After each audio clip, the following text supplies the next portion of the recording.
اپنا ولی آپ ہے، لیکن جو بیٹی ہے وہ تو اس کو تو ولی کی ضرورت ہے، اس کو سرپرست کی ضرورت ہے۔ سرپرست کو چاہیے، باپ کو چاہیے کہ اس کا نکاح کرے، اور نکاح بھی وقت پہ کرے جب وہ بالغ ہو جائے۔ عام طور پہ 10 سال 11 12 سال کی بچیاں بالغ ہو جاتی ہیں، بلوغت کے بعد آپ ان کو تعلیم دیں، ان کو ادب سکھائیں، ان کو تربیت دیں، قرآن حدیث کی تعلیم دیں۔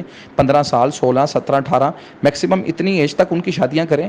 جس طرح کے فتنوں کا وہ شکار ہیں، جس طرح کے ماحول معاشرے میں وہ رہ رہی ہیں، ان کے لیے بہت بڑے بڑے چیلنجز ہیں، اور ان چیلنجز کا مقابلہ کرنا ان کے لیے بہت بہت مشکل بنا ہوا ہے۔ اور جب ہم معاشرے میں رہتے ہوئے ہمارے سامنے جب نوجوان لڑکے نوجوان لڑکیاں اور یہ سوالات اپنے لکھ کے لاتے ہیں، فتویٰ لینے کے لیے ہمارے پاس آتے ہیں، تو ہم واللہ سر پکڑ کے بیٹھ جاتے ہیں، ہمارے سر چکرا جاتے ہیں کہ مطلب یہ کس طرح کے معاملات اور مسائل سے یہ الجھ رہے ہیں، اور ان کے والدین سوئے ہوئے ہیں، ان کو فکر ہی نہیں ہے، ان کو بس یہ پڑی ہوئی ہے کہ ہمارا بیٹا پیروں پہ کھڑا ہو جائے، ہماری بیٹی کا جہیز بن جائے، ہمیں داماد اس طرح کا ملے اس طرح کا ملے۔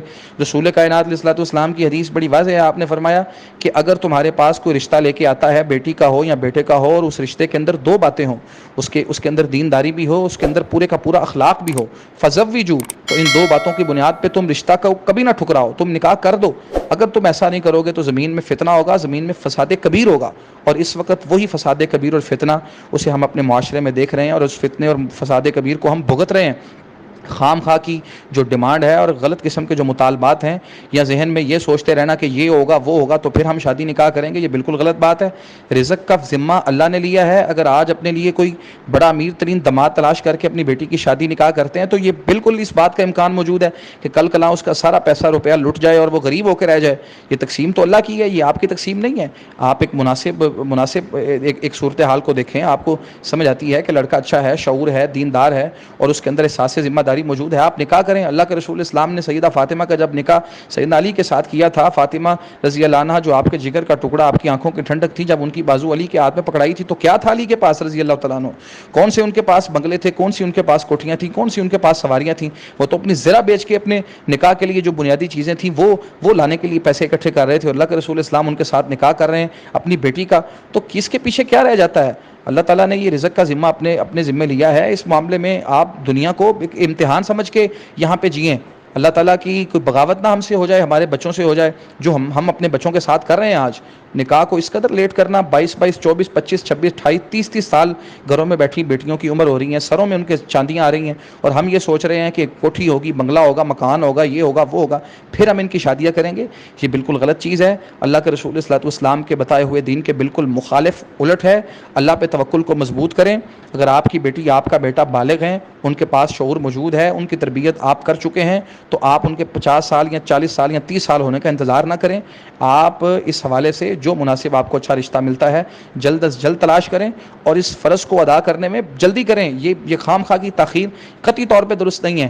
آپ یہ سوچتے رہیں کہ تعلیم مکمل ہوگی اور فلاں کی تعلیم مکمل ہوگی، بھئی تعلیم مکمل ہوتے ہوتے تربیت کا اگر جنازہ نکل گیا، ڈگری لیتے لیتے اگر ایمان رخصت ہو گیا تو پھر کون اس بات کا ذمہ دار ہے؟ اللہ رب العزت نے ایمان کو اصل چیز بنایا اور ایمان کا محافظ بنایا ہے نکاح کو۔ نکاح اور شادی یہ ایمان کی حفاظت کرنے کا ایک بہت بہترین ذریعہ ہے۔ رسول اللہ صلی اللہ علیہ وسلم نے فرمایا کہ اس سے اللہ تعالیٰ آنکھوں کو حیا بخش دیتا ہے، اور اس کے ذریعے سے انسان کی آنکھ اور نگاہ جھک جاتی ہے۔ جب نکاح اور آنکھ جھکتی ہے تو انسان کے لیے اس وقت دین پہ عمل کرنا اور دین کو پوری طرح قبول کر لینا بڑا آسان ہو جاتا ہے۔ تو اس طرح تو ہم معاشرے کے اندر یہ غیر فطری نظام چلا کے اپنے بچے اور اپنی بچیوں کو ایک آزمائش کے پتال میں اتار کے ہم قطعی طور پہ ان کے ساتھ اچھا سلوک نہیں کر رہے۔ ہمیں اپنا وقت بھی یاد کرنا چاہیے جب ہم بالغ ہو رہے تھے اور ہمارے ساتھ اس طرح کے معاملات اور ہم ان مسائل کا شکار ہو رہے تھے، تو اس معاملے میں قطعی طور پہ تاخیر نہ کریں۔ کسی بھی حوالے سے کسی بھی ایسے فتنے کا شکار نہ ہو، کسی مالی فتنے کا، کسی اسٹیٹس اور عہدے کے فتنے کا، کسی دنیا کے کسی اور لوگوں کے تانے سننے کے فتنے کا، کسی فتنے کے کا آپ شکار نہ ہو۔ دھوم دھام کی کوئی ضرورت نہیں ہے۔ نکاح ایک فرض ہے، ایک قرض ہے، ایک ضرورت ہے انسان کی۔ اس کے لیے کسی دھوم دھام کی رشتہ داروں کو اکٹھا کرنے کی، فلاں بھی آئے گا، فلاں جائے گا، فلاں کے پیپر ہیں، فلاں کا یہ مسئلہ، قطعی طور پہ ان سب مسئلوں کو چھوڑیں۔ اللہ رب العزت نے جو آپ کو دیا ہے ایک مناسب روزگار، اور اس سلسلے کو سامنے رکھتے ہوئے اللہ رب العزت کے احکامات پہ عمل کریں۔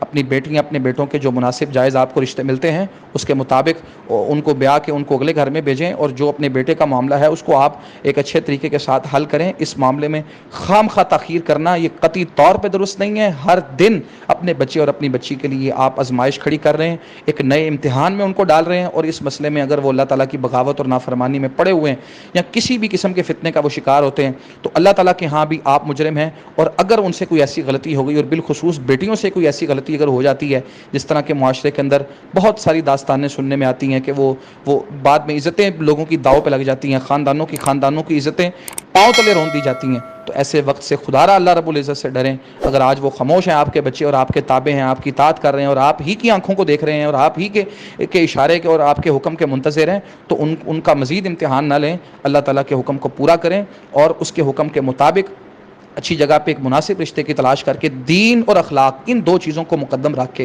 آپ ان کی مناسب جگہ پہ شادی اور نکاح کریں.